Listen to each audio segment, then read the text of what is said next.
Hey guys, so today's videos are going to be broken up into two separate videos just to keep it short.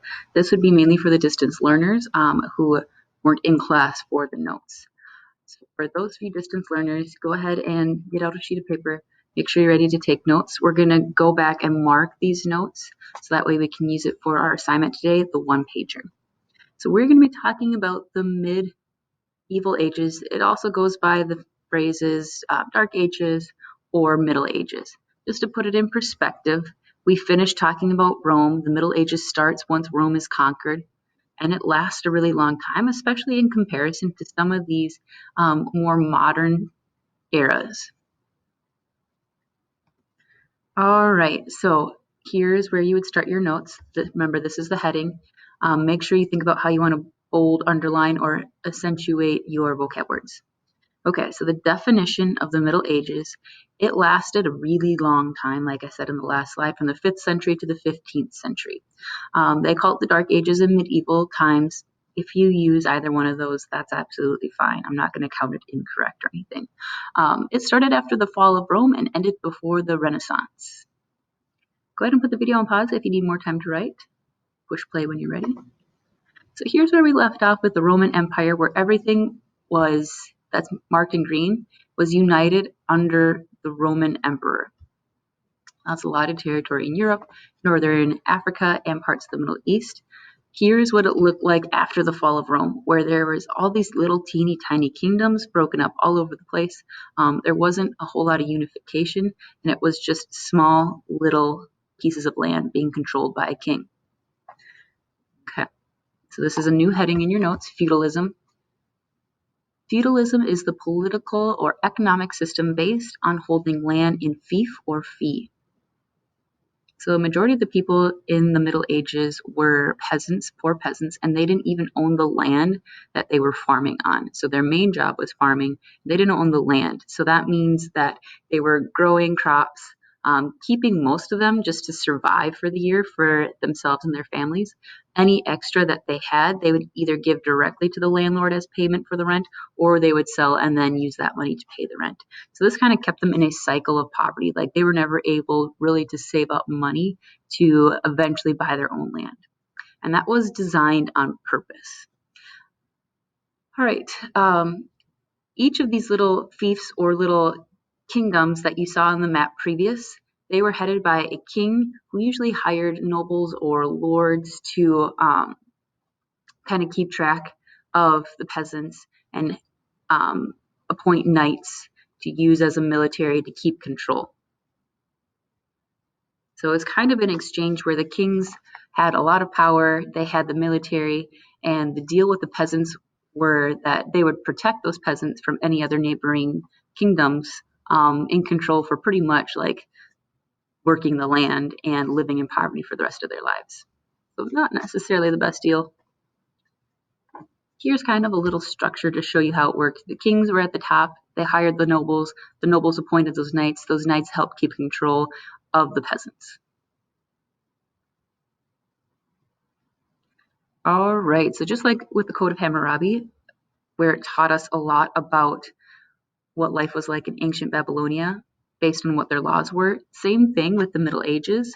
In the Middle Ages, the church was kind of in charge of being the court, so being in charge of criminal punishment and stuff like that. So we're going to go ahead and take a look at some of these crimes and their punishments.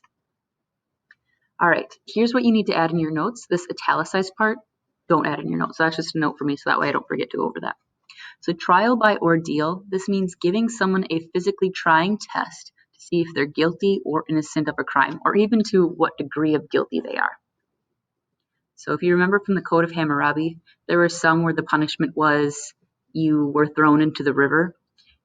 In the Code of Hammurabi and in ancient Babylonian times, if you drowned, that meant that you were guilty. Like the gods were telling you, you were obviously guilty, so that's why you drowned when you were being thrown in the river. If you were able to swim and survive, then they saw it as the gods were telling them that you were actually innocent of committing that crime. All right, this you don't need to write down. It's just kind of for fun, so you can kind of see what those medieval laws were like. So the crime, you are accused of stealing someone's manure. Yes, this actually happened, I'm sure. Not only did you steal, but you used an excessive amount. What should the punishment be? In medieval times, the punishment would be they would plunge your hands into a tub of boiling oil and then watch to see how many days it would take your hand to heal. If it healed quickly, then you are innocent. But if it takes more than a week, then you're guilty. Why the boiling oil? I'm not quite sure.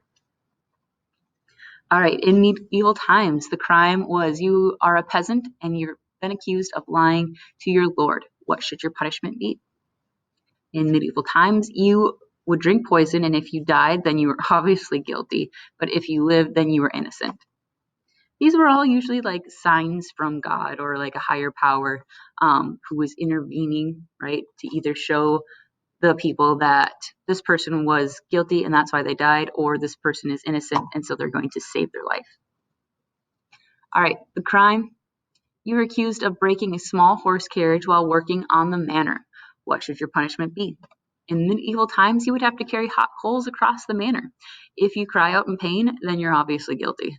But if you can carry them without making a sound, like as in it looks really painless, then you're obviously innocent. All right, so these really don't make a whole lot of sense, especially to us as educated modern people. Here's what you can write in your notes. These were based on superstition, right? There's a higher power that was going to kind of come in and save you, whether it was either a god or different spirits or stuff like that. If you want to write down an example just so you can kind of know what this bullet point means, feel free to do so. All right, a whole new heading, religion in the Middle Ages. So as you can kind of tell from that previous section, the church was a very, very important institution. So not only were they a religious institution, but they also kind of served as a judicial institution, right? Judging for different crimes. People in the church who were in power, like priests and stuff like that, were also very powerful and sometimes had a lot of political influence.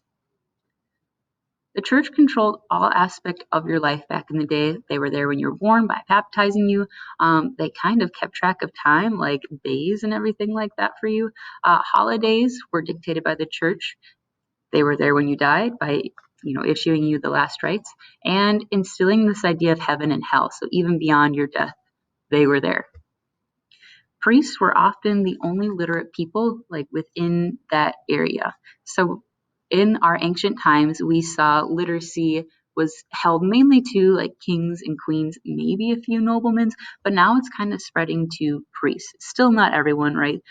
Priests weren't peasants necessarily. So priests were the literate people in the area. So that still wasn't a whole lot of people, but we can see literacy starting to spread. All right, and here's a picture of a medieval king or a medieval church. Might look familiar. All right, towns and freedom.